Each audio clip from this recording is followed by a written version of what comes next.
T20 world cup ಆಡ್ತೇವೆ, ಆದ್ರೆ ಭಾರತದ ವಿರುದ್ಧ ಆಡಲ್ಲ. ಪಾಕ್ ಸರ್ಕಾರ ಘೋಷಣೆ, 200 ಕೋಟಿ ನಷ್ಟ. ಪಾಕಿಸ್ತಾನಕ್ಕೆ ಐಸಿಸಿ ಖಡಕ್ ವಾರ್ನಿಂಗ್, ಕಿಕ್ಔಟ್ ಆಗುತ್ತಾ ಪಾಕ್?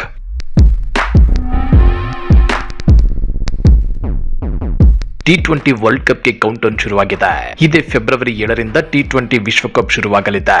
ಈ ನಡುವೆ T20 ವರ್ಲ್ಡ್ ಕಪ್ ಆಡ್ತೇವೆ, ಆದ್ರೆ ಭಾರತದ ವಿರುದ್ಧ ಆಡಲ್ಲ ಅಂತೇಳಿ ಪಾಕಿಸ್ತಾನ ಸರ್ಕಾರ ಖ್ಯಾತೆ ತೆಗೆದಿದೆ. ಇದು ಹೊಸ ವಿವಾದಕ್ಕೆ ಕಾರಣವಾಗಿದೆ.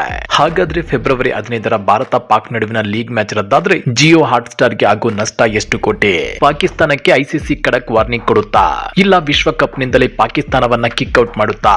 ಅಷ್ಟಕ್ಕೂ ಭಾರತದ ವಿರುದ್ಧ ಪಾಕಿಸ್ತಾನ ಲೀಗ್ ಮ್ಯಾಚ್ ಆಡಲ್ಲ ಅಂತ ಹೇಳೋದಕ್ಕೆ ಅಸಲಿ ಕಾರಣ ಏನ್ ಗೊತ್ತಾ? ಅದನ್ನ ಡೀಟೇಲ್ ಆಗಿ ತೋರಿಸ್ತೀವಿ. ಆದ್ರೆ ಅದಕ್ಕಿಂತ ಮೊದಲು ಹಲೋ ಕನ್ನಡ ಯೂಟ್ಯೂಬ್ ಚಾನಲ್ ಅನ್ನ ಸಬ್ಸ್ಕ್ರೈಬ್ ಮಾಡ್ಕೊಳ್ಳಿ. ಹಾಗೇನೆ ಪಕ್ಕದಲ್ಲಿರೋ ಬೆಲ್ ಬಟನ್ ಅನ್ನು ಪ್ರೆಸ್ ಮಾಡಿ. ಇದೇ ಫೆಬ್ರವರಿ 7ರಿಂದ ಶುರುವಾಗೋ T20 ವಿಶ್ವಕಪ್ ನಲ್ಲಿ ನಾವು ಆಡಲ್ಲ ಅಂತ ಹೇಳುತ್ತಿದ್ದ ಪಾಕಿಸ್ತಾನ ನಿನ್ನೆಯಷ್ಟೇ ತಾವು T20 ವಿಶ್ವಕಪ್ ನಲ್ಲಿ ಆಡೋದಾಗಿ ಗ್ರೀನ್ ಸಿಗ್ನಲ್ ಕೊಟ್ಟಿತ್ತು.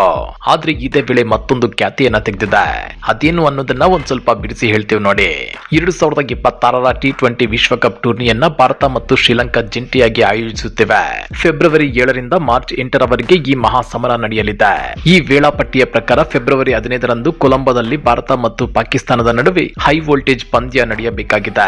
ಆದ್ರೆ ಈ ಪಂದ್ಯದಿಂದ ಹಿಂದೆ ಸರಿಯುವುದಾಗಿ ಪಾಕಿಸ್ತಾನ ಕ್ರಿಕೆಟ್ ಮಂಡಳಿ ತಿಳಿಸಿರೋದು ಕ್ರಿಕೆಟ್ ಅಭಿಮಾನಿಗಳಲ್ಲಿ ಅಸಮಾಧಾನ ಮೂಡಿಸಿದೆ.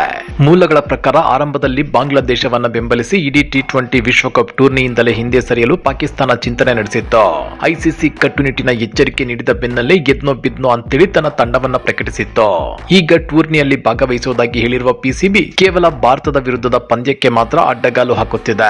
ವಿಶೇಷ ಏನು ಅಂದ್ರೆ ಈ ನಿರ್ಧಾರಕ್ಕೆ ಪಿಸಿಬಿ ಯಾವುದೇ ಸ್ಪಷ್ಟ ಕಾರಣಗಳನ್ನು ಕೊಟ್ಟಿಲ್ಲ. ಈ ಬೆಳವಣಿಗೆಯ ಕುರಿತು ಪಾಕಿಸ್ತಾನ ತಂಡದ ನಾಯಕ ಸಲ್ಮಾನ್ ಅಲಿ ಆಗ ಪ್ರತಿಕ್ರಿಯಿಸಿದ್ದು, ಮಂಡಳಿಯ ನಿರ್ಧಾರದ ಹಿಂದೆ ತಾನು ಅಸಹಾಯಕ ಅಂತ ಹೇಳ್ಕೊಂಡಿದ್ದಾರೆ.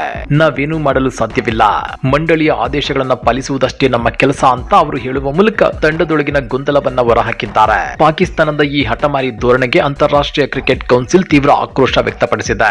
ಈಗಾಗಲೇ ಪಿಸಿಬಿಗೆ ಮತ್ತೊಂದು ವಾರ್ನಿಂಗ್ ಕೊಟ್ಟಿರುವ ಐಸಿಸಿ ಒಂದು ವೇಳೆ ನಿಗದಿತ ಪಂದ್ಯವನ್ನ ಆಡಲು ನಿರಾಕರಿಸಿದ್ರೆ ಅದರ ಗಂಭೀರ ಪರಿಣಾಮಗಳನ್ನು ಎದುರಿಸಬೇಕಾಗುತ್ತೆ ಅಂತ ಎಚ್ಚರಿಸಿದೆ. ಇದು ಪಾಕ್ ತಂಡದ ಮೇಲೆ ನಿಷೇಧ ಅಥವಾ ಅಂಕಗಳ ಕಡಿತಕ್ಕೆ ದಾರಿ ಮಾಡಿಕೊಡುವ ಸಾಧ್ಯತೆ ಇದೆ. ಭಾರತ ಮತ್ತು ಶ್ರೀಲಂಕಾದಲ್ಲಿ ನಡೆಯಲಿರುವ ಈ ಟೂರ್ನಿಯಲ್ಲಿ ಪಾಕ್ ತಂಡದ ಈ ನಡೆ ಮುಂದಿನ ದಿನಗಳಲ್ಲಿ ಯಾವ ತಿರುವನ್ನ ಪಡೆಯಲಿದೆ ಅನ್ನೋದು ಇದೀಗ ಭಾರಿ ಕುತೂಹಲ ಕೆರಳಿಸುತ್ತಿದೆ. ಪಿಸಿಬಿ ಬದಲು ಪಾಕ್ ಸರ್ಕಾರ ಘೋಷಿಸಿದ್ದು ಯಾಕೆ? ಭಾರತ ವಿರುದ್ಧ ಆಡಲ್ಲ ಅಂತೇಳಿ ಪಾಕ್ ಕ್ರಿಕೆಟ್ ಮಂಡಳಿ ಬದಲು ಪಾಕಿಸ್ತಾನದ ಸರ್ಕಾರ ಘೋಷಣೆ ಮಾಡಿದೆ. ಇದರ ಹಿಂದೆ ಬೇರೆಯದ್ದೇ ಆದ ಕಾರಣವಿದೆ. 1996ರಲ್ಲಿ ಶ್ರೀಲಂಕಾದಲ್ಲಿ ಸ್ಫೋಟದ ಕಾರಣ ವಿಶ್ವಕಪ್ ಆಡಲು ಆಸೀಸ್ ವಿಂಡೀಸ್ ತಂಡಗಳು ಕೊಲಂಬೋಗೆ ತೆರಳಿರಲಿಲ್ಲ. 2003ರಲ್ಲಿ ಜಿಂಬಾಬ್ವೆಯಲ್ಲಿ ಆಡಲು ಇಂಗ್ಲೆಂಡ್ ಹಾಗೂ ಕೀನ್ಯಾದಲ್ಲಿ ಆಡಲು ಕಿವೀಸ್ ನಿರಾಕರಿಸಿತ್ತು. ಆದ್ರೆ ಇದು 4 ತಂಡ ಮಂಡಳಿಗಳ ನಿರ್ಧಾರವಾಗದೆ ಅಲ್ಲಿನ ಸರ್ಕಾರಗಳ ನಿರ್ಧಾರವಾಗಿತ್ತು. ಹೀಗಾಗಿ ಐಸಿಸಿ ದಂಡ ವಿಧಿಸಿರಲಿಲ್ಲ. ಐಸಿಸಿ ವಾರ್ಷಿಕ ಆದಾಯವೂ ಲಭಿಸಿದ್ವು. ಈಗ ಪಿಸಿಬಿಯನ್ನ ರಕ್ಷಿಸುವ ಉದ್ದೇಶದಿಂದ ಪಾಕ್ ಸರ್ಕಾರವೇ ಘೋಷಣೆ ಮಾಡಿದೆ.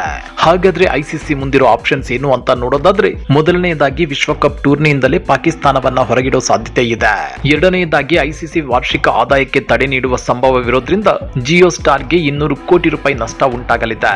ಅದನ್ನ ಪಾಕಿಸ್ತಾನ ಕೊಡಬೇಕು ಅನ್ನೋ ನಿರ್ಧಾರಕ್ಕೆ ಬರಬಹುದು. ಇನ್ನ ಇದರ ಜೊತೆಗೆ ದ್ವಿಪಕ್ಷೀಯ ಸರಣಿ ಮೇಲೆ ನಿರ್ಬಂಧ, WTC, ಐಸಿಸಿ ರ್ಯಾಂಕಿಂಗ್ ಮೇಲೆ ಪರಿಣಾಮ ಬೀರಬಹುದು.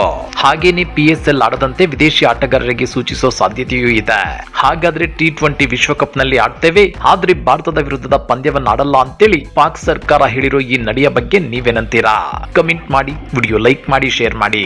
ಇಂತ ಮತ್ತಷ್ಟು ರೋಚಕ ಇಂಟ್ರೆಸ್ಟಿಂಗ್ ಸುದ್ದಿಗಳನ್ನ ಮಿಸ್ ಮಾಡದೆ ನೋಡ್ಬೇಕು ಅಂದ್ರೆ ಹಲೋ ಕನ್ನಡ ಯೂಟ್ಯೂಬ್ ಚಾನಲ್ ಅನ್ನ ಸಬ್ಸ್ಕ್ರೈಬ್ ಮಾಡ್ಕೊಳ್ಳಿ.